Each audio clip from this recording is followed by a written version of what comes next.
드디어 올 곳이 왔습니다. 네. 그 어렵고 심오한 네. 양자 컴퓨터 드디어 다룹니다.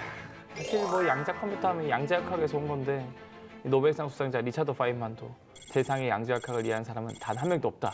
이런 얘기를 할 정도로 과학자조차도 이게 이해 못하고 받아들이는 학문이라고 그러더라고요. 그러니까요. 네. 그래서 우리가 어떤 양자 컴퓨터의 원리를 다 이해하기는 어렵지만 어쨌든 우리가 현대의 미래를 살아갈 시민으로서 양자 맞아요. 컴퓨터가 뭐고 왜 중요한지 그리고 왜 구현이 어려운지 네. 그리고 양자 컴퓨터가 우리 세상을 어떻게 바꿀 것인지에 음. 대해서는 최소한 알고 가면 좋겠다 생각합니다. 네, 그래서 어렵게 모셨습니다. 이 국내에서 이 양자 컴퓨터를 가장 깊게 그리고 가장 쉽게 알려줄 김재환 박사님을 모셨습니다. 반갑습니다. 반갑습니다. 반갑습니다.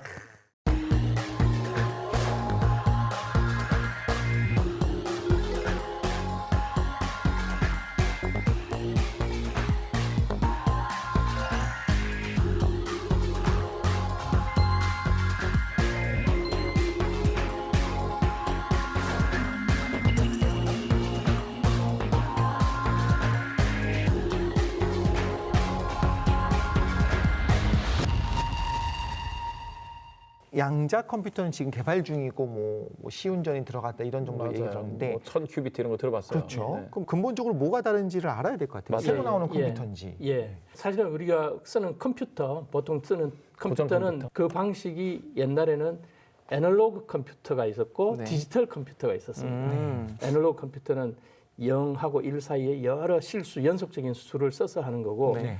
이진법을 써서 0하고 1을 단위로 써서 하는 네. 걸 디지털 컴퓨터인데 이걸 갖다가 뭉뚱그려서 그냥 고전 컴퓨터라고 합니다. 네. 자, 근데 양자 컴퓨터는 0하고 1뿐만이 아니라 네. 0과 1이 중첩된 상태까지도 씁니다. 한 방에 그러니까 0이 들어가거나 1만 들어갈 수 있는데 양자 컴퓨터 0, 1이 동시에 들어갈 수 있다. 예, 맞습니다. 동시에. 예, 동시에. 큐비트가 중첩이 돼 있다는 것은 수평 큐빗하고 수직 큐빗이 각각 그 수평이라는 성질하고 수직이라는 성질을 그대로 갖고 있으면서 네. 얘가 얼마만큼 있고 얘가 얼마만큼 아. 있고 하는 걸 이야기합니다. 네. 그러니까 예를 들면 동쪽은 0이고 네. 북쪽은 1이라 그러면 북동쪽은 어떻게 되겠습니까? 동쪽은 동쪽 0. 더하기 예. 북쪽이 되겠습니다. 네. 사방이 다 동쪽과 북쪽으로 다 나타낼 수 있는 거죠. 그렇죠. 그러면 남서쪽은 어떻게 되겠습니까? 남서쪽은 0. 동쪽의 반대쪽, 반대, 마이너스 동쪽이고 마이너스 북쪽이 네, 되겠죠. 네. 이렇게 중첩이 되는 거를 나타낼 수가 있습니다. 약간 차원이 하나 추가됐다라고 생각할 수도 그렇죠. 있겠네요. 맞습니다.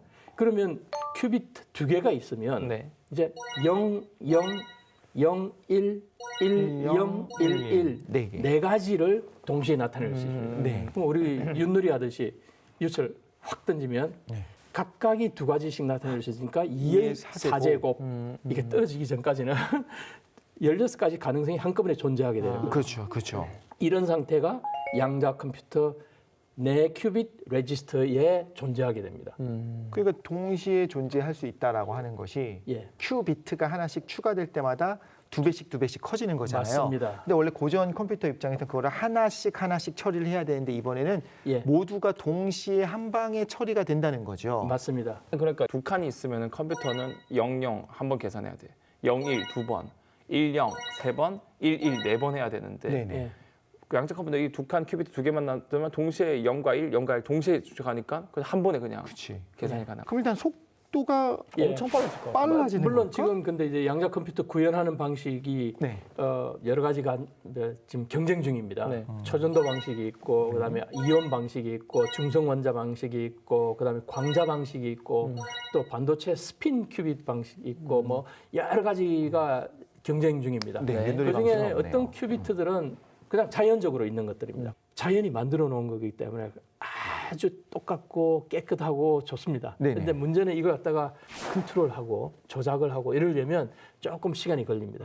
그런데 초전도로 만든 큐비트들은 우리가 반도체 기술에서 빌려온 여러 가지 기술들 때문에 작동 속도가 한 스텝 가는 게 뭐 나노세컨 수준입니다. 빠르다는 거죠. 예. 빨리 할 수 있고 그다음에 또 더 많이 만들 수가 있고. 근데 이제 문제는 큐빗 하나하나가 똑같다고 할 수가 없기 때문에 그거에 대한 기술이 더 발전해야 되고 오류 같은 거 갖다가 좀 더 신경을 써야 됩니다. 큐빗이 똑같지 않다는 게 어떤 의미죠? 이온 같은 거는 자연이 만들어 놓은 거기 때문에 내가 뭐 이 원자 저 원자 갖다 놓으면 물어볼 거 없이 똑같거든요. 네. 완전히 그렇죠. 똑같습니다. 완전 완전히 그냥. 똑같습니다. 네, 네. 그렇지만 초전도로 만든 큐비트들은 얘하고가 조금씩 다를 수밖에 없는. 일관성이 좀 떨어진다는 예. 양자 컴퓨터 그러면은 이게 상용화되면은 기존의 고전 컴퓨터를 다 대체할 수 있으면 그렇게 성능이 좋은 거예요? 아, 그게 문제인 거예요. 지금 디지털 컴퓨터는 굉장히 잘 발전돼 있습니다. 네. 근데 양자 컴퓨터는 디지털 컴퓨터가 할 수 있는 정도의 그런 기술까지 가려면 아직까지 시간이 많이 걸리고 그 정도를 하려고 하면은 굉장히 또 비쌉니다. 네. 그런데 왜 그러면 양자 컴퓨터를 해야 되느냐 하면은 디지털 컴퓨터로는 도저히 할 수 없는 그런 문제들이 우리가 굉장히 많이 있거든요.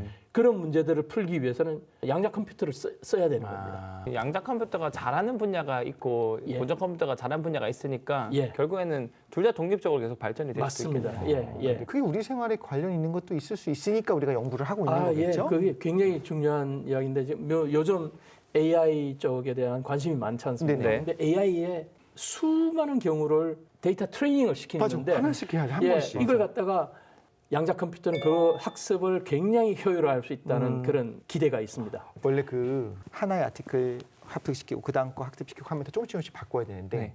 양자적 방식 알고리즘이 이제 나오면 이 아티클을 그냥 한 번에 팍 집어넣으면 한 모든 번에 게 다 조절되어 있는 게 탁 튀어나올 수 있다는 거죠. 그런 식으로 지금 연구를 하고 있고요. 또 다른 하나는 이제 인류가 지금 직면하고 있는 여러 가지 질병이 있지 않습니까? 이거에 대해서 백신을 개발한다든가 신약을 개발한다든가 할 때 수천만 건의 그런 사례를 갖다가 네. 데이터를 모아가지고 해야 된다고 합니다. 그리고 돈도 엄청나게 많이 들죠. 그런 것들을 양자 컴퓨터로 가속화시킬 수 있다는 기대를 가지고 있습니다. 네. 그리고 또 다른 하나는 이제 보통 컴퓨터를 쓴다 그러면 대부분의 경우 어떤 최적화 네. 뭐 옵티미제이션이라고 그러는데 그런 경우를 많이 찾아내려고 합니다. 최적화 그런데 문제. 네, 최적화 문제는 보통 우리가 말하는 국소점에 걸릴 수가 있습니다. 네. 그런 점에 걸리면 빠져나오기가 힘듭니다. 디지털 컴퓨터에서는. 그런데 양자역학에서는 극소점에서 진짜 글로벌 극소점 거기까지 터널링을 할 수가 있습니다. 그러니까 디지털 컴퓨터로는 할 수 없는 그런 최적화를 할 수 있을 거라고 기대됩니다. 그 최적화 문제를 보면 적은 속도 혹은 조금 비용을 들이고 싶은데 계산을 하다 보면 이 근처 중에서 이게 최선인 건 맞아. 사실은 저 멀리 훨씬 더 최선의 방법이 있을 수도 있는데 그걸 찾기가 어렵다는 거죠. 맞습니다. 그런데 이런 양자 컴퓨터를 쓰게 되면 중첩을 해서 한 방에 탁 하면서 양자 터널링 효과로 인해서 정말 최고의 방법으로 예. 샥 하고 방법을 찾아내는 것도 가능하다는 거죠. 예. 제 개인적인 생각으로는 지금 AI는 네. 라지 랭귀지 모델이라고 쓰지 않습니까? 네. 이것들은 이미 알려진 여러 가지를 조합을 해서 답을 주거든요. 네네. 여기에 없는 거는 답으로 안 나옵니다. 그렇죠. 학습된 것만 얘기를 예. 할 수 있죠. 예. 네. 양자 컴퓨터는 여태까지 없었던 상태까지도 다 터널링을 통해서 갈 수가 있다. 약간 집에서 서울역에 가고 싶은데 내가 알고 있던 탔던 버스는 100번, 60번, 그다음에 1번인데 타보니까 60번이 제일 빨라요. 그럼 60번이 최적화구만 하면서 항상 60번 타고 다녔는데 양자 컴퓨터로 쫙 모든 버스 노선을 보니까 37번이 훨씬 빠른 거예요. 아하. 이 양자 컴퓨터가 진짜 대단한 것 같은데 예. 이게 양자 컴퓨터가 어떤 이런 프로세서를 가지고 이런 대단한 걸 하지 뭐 제가 듣기로 뭐 중첩이나 뭐 예. 얽힘이나 뭐 간섭 이런 걸 들어본 것 같은데 네. 그렇죠. 네. 그거에 뭐 슈퍼가 붙어 있잖아요. 지금 우리 네. 단장님도 그거 뭐길래 예. 어떤 연구인가? 제가 지금 하는 그 프로젝트에 대해서 좀 설명을 드리자면 네네. 지금 현재 우리한테 알려진 양자 컴퓨터들은 대부분 100큐빗에서 1000큐빗 정도에 머물고 있습니다.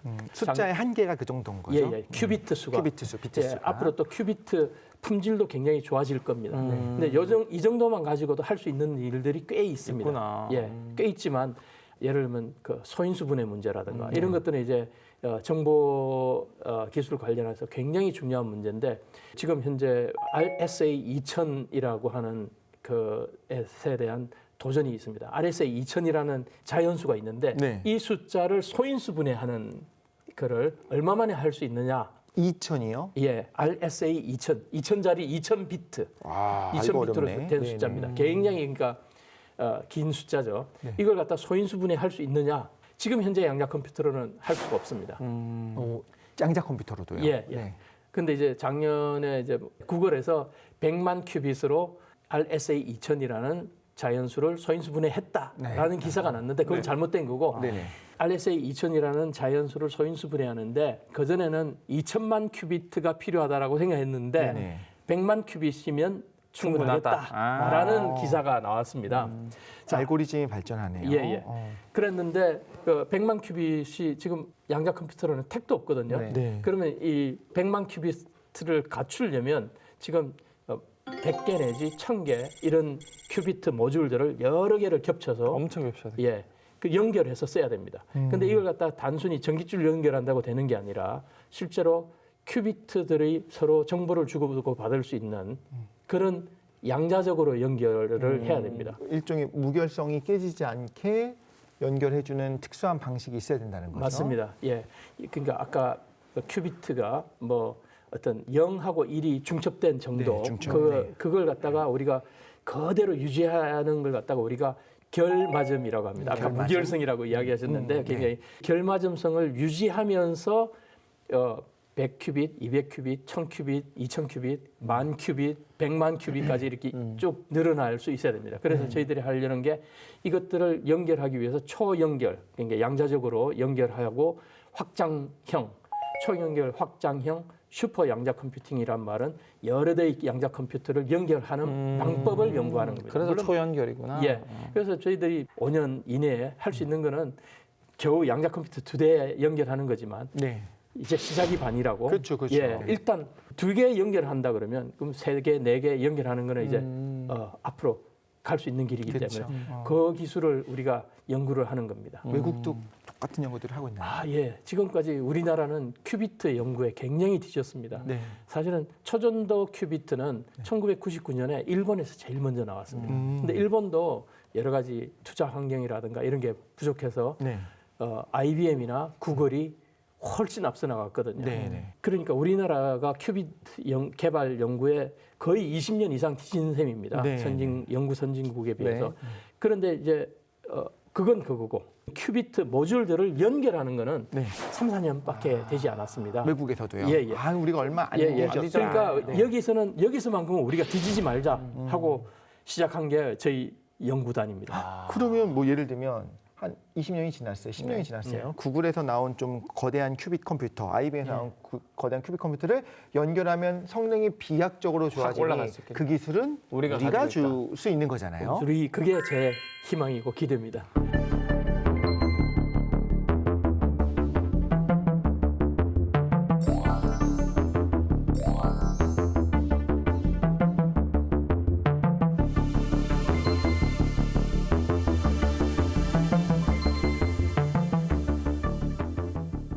이걸 연결하는 기술을 이제 고도화하고 완성하게 되면 예. 거대한 양자 컴퓨터를 우리가 예. 사용할 수 있게 된다는 거죠. 예. 그래서 그 사실은 이제 인탱글먼트가 여기 여러 대의 양자 컴퓨터를 연결하는데 중요한데 얼팀이라고 그러죠. 네. 이거는 1935년에 양자역학에 대해서 불만이 있던 아인슈타인 박사가 네. 생각해낸 아이디어여서 시작이 됐습니다.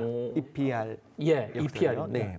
아인슈타인, 아인슈타인. 포돌스키, 로젠 세 사람이 EPR 발례를 내놨습니다. 그러니까 이 내용이 어렵고 굉장히 추상적인 아이디어니까. 그런데 이걸 다 자꾸만 쉽게 만들었는데 그게 어떤 거냐 하면은 스핀 가구 운동량이 0인 입자가 2개로 쪼개졌습니다. 네. 쪼개지는데 이거는 각각은 스핀 각 운동량이 있습니다. 아마 있을 거다. 예, 네. 예. 스핀 각 운동량은 또 이것도 퀀타이즈 돼 있습니다. 양자화돼 있습니다. 딱 마이너스 1 플러스 1 이것밖에 없습니다. 있거나 없거나인데 그러니까 윗방향이거나 아랫방향이거나 다운이거나 업이거나 하나가 업이 되면 하나는 다운이 돼야 됩니다. 그래야 다시 스핀이 합쳐졌을 없으니까. 때 그렇죠. 0이 되니까. 또는 얘가 다운이 되면 얘는 업이 돼야 됩니다. 이 두 가지 가능성밖에 없습니다. 아. 그러니까 자, 가능성들이 중첩이 돼 있는 거고 요 입자하고 요 입자는 얽혀 있다고 합니다. 엔탱글먼트가 그거. 예. 둘 중에 뭐라도 가능한데 예. 하나가 가능성- 요거면 무조건 이게 나와야 된다. 예. 자, 그런데 아인슈타인이 생각한 거는 얘네들이 멀리 갔습니다. 네. 멀리 갔는데 얘의 상태가 업인지 다운인지를 여기서 측정합니다.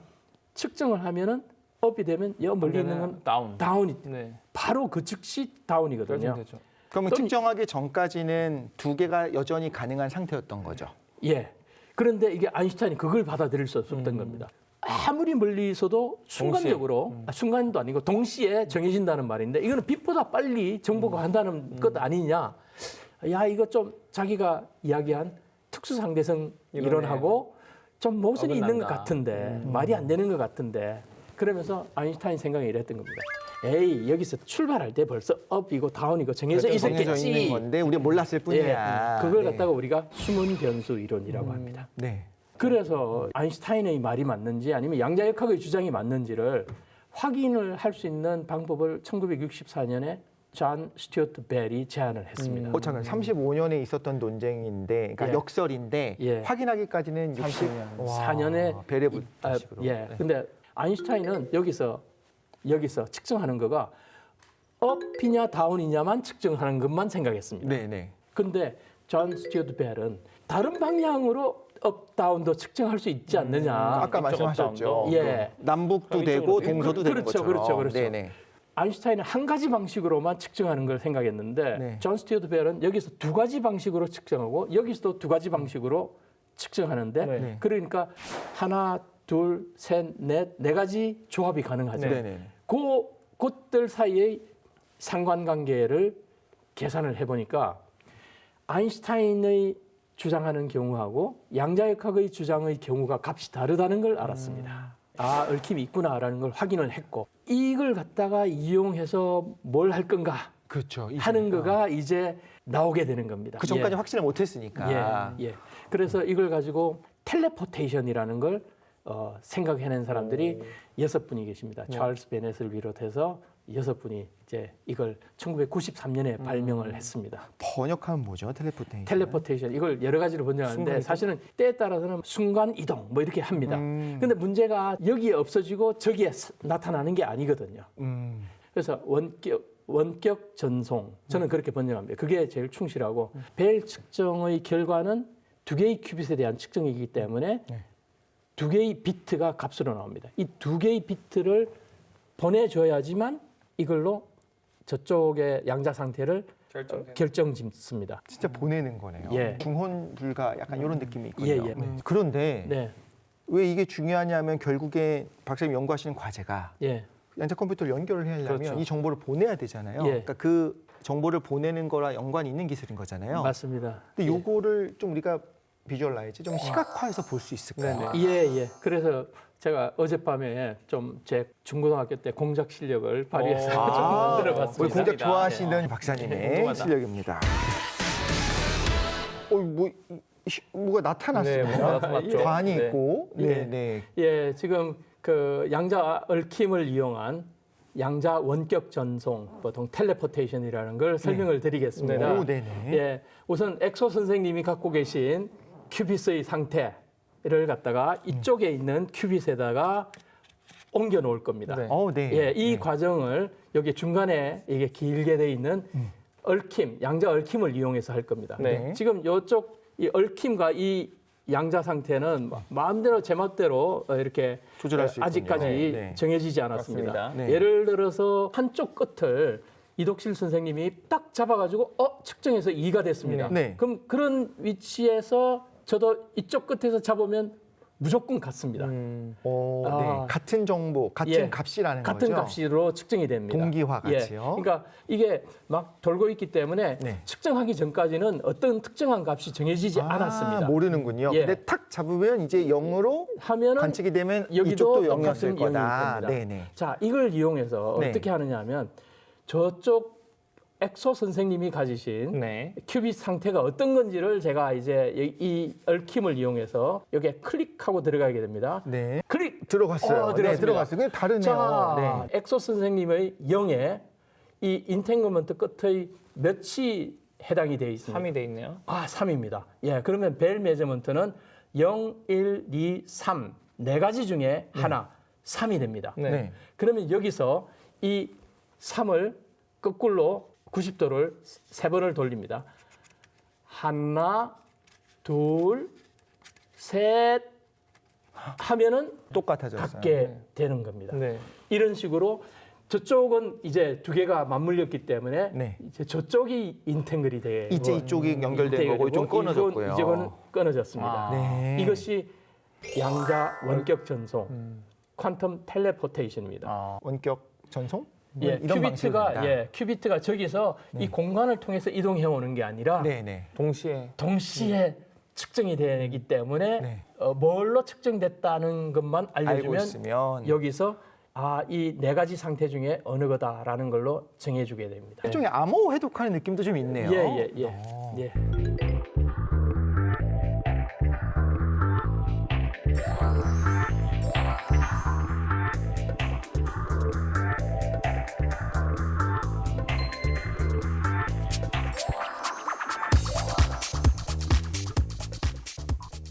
실제 모형으로 보니까 정확하게 이게 이 퀀텀 텔레포테이션 이 개념이 뭔지 딱 와닿는 것 같아요. 그러니까요. 네. 저는 원리 자체에 대한 이해도 중요한데 그다음에 이걸 구현하기 위한 알고리즘을 어떻게 짤 것인가가 중요하잖아요. 예. 이게 사실은 이런 인탱글먼트라든가 이런 양자 컴퓨터 내에 있는 여러 가지 상태는 딱 우리가 원하는 대로만 있어야 되고 네. 이게 외부하고 조금이라도 이렇게 상호작용이 있으면 이 양자 상태가 깨져버리죠. 허물어집니다. 네. 그래서 이제 이걸 갖다가 유지하기가 굉장히 어렵구나. 어렵습니다. 네. 굉장히 어렵습니다. 그러니까 디지털에서는 옆에 컴퓨터에다가 뭘 연결을 하려면 병렬 컴퓨팅을 한다 그렇죠. 그러면 0이면 0, 1이면 1 그냥 볼티지로 그냥 보내면 됩니다. 네. 그렇죠.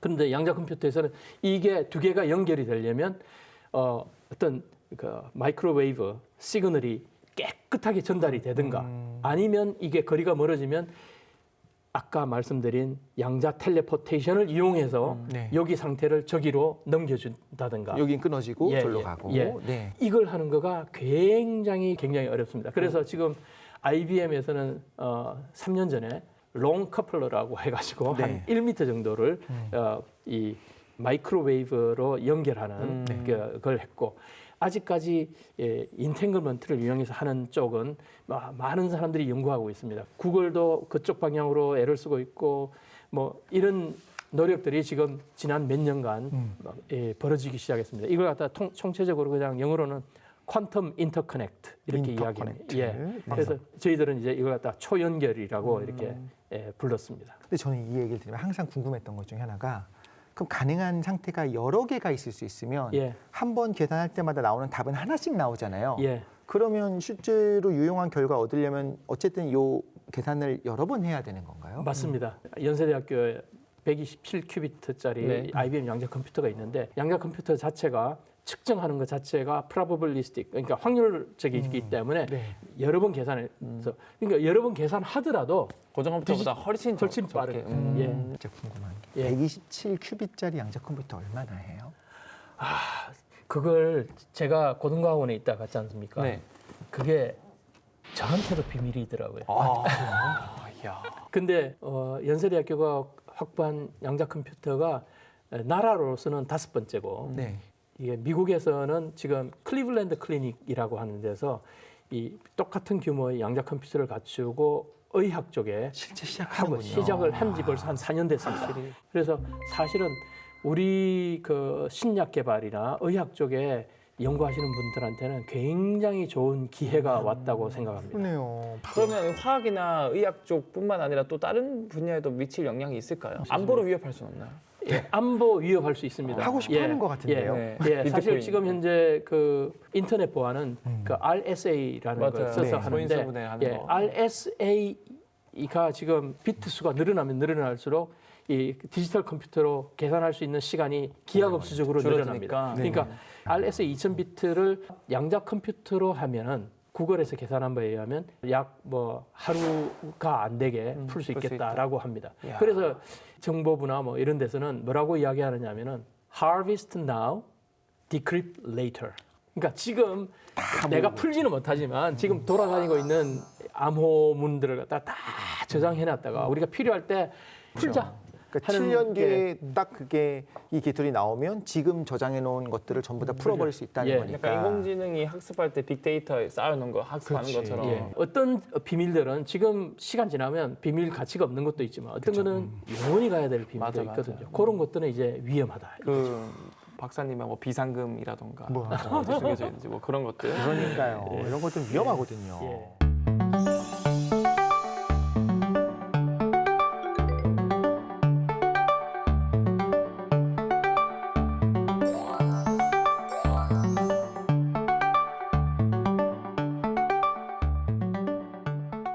존 마티니스는 사실은 초전도를 이용한 양자 터널을 그걸 갖다가 했기 때문에 이제 노벨상을 줬습니다. 근데 이분이 2023년에 퀀텀 코리아 제가 오거나이징 체어를 했지만 거기에 왔을 때 이분이 사실은 그 구글에서 실직 상태였어요. 그러니까 저는 그때 너무 아까운 게 잡았으면 6시 그냥 우리나라에서 잡았으면 제가 돈이 있었으면 잡았을 것 같은데 정지시켜버리고. 예,